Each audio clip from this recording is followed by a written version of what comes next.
Families enjoying a much-needed holiday this half-term are being warned to expect delays on their return as Border Force staff begin 4 days of strike action. What do we want? 10%! When do we want it? Now! Members of the Public and Commercial Services Union, working for the Home Office, voted in favour of the walkouts by a margin of 89.5%. 10%! When do we want it? Now! Now, PCS General Secretary Mark Sawatka is accusing the government of taking advantage of his members by offering just a 2% pay rise while they're struggling with the rising cost of living. He's demanding a 10% rise to at least £15 an hour, along with improvements to terms and conditions.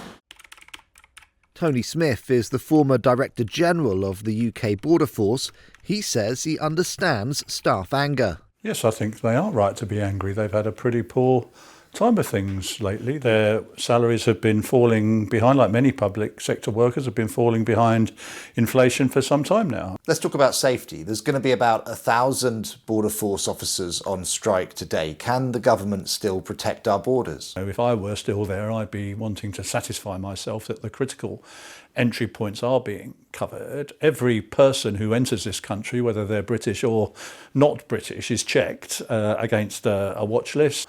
What the Border Force managers will be doing now is trying to make sure what resources have they got available and where are the key critical areas that we need to keep open during the time of strike.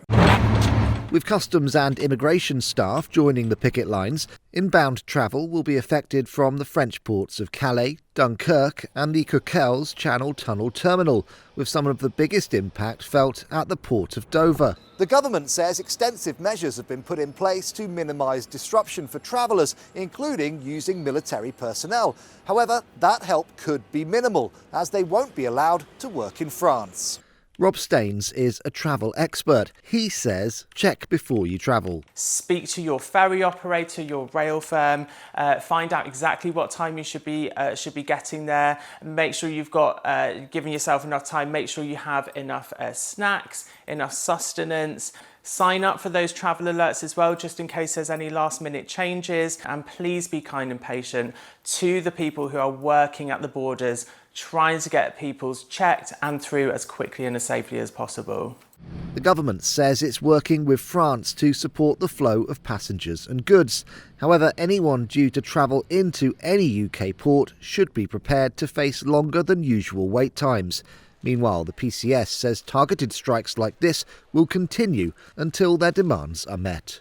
Addison, GB News.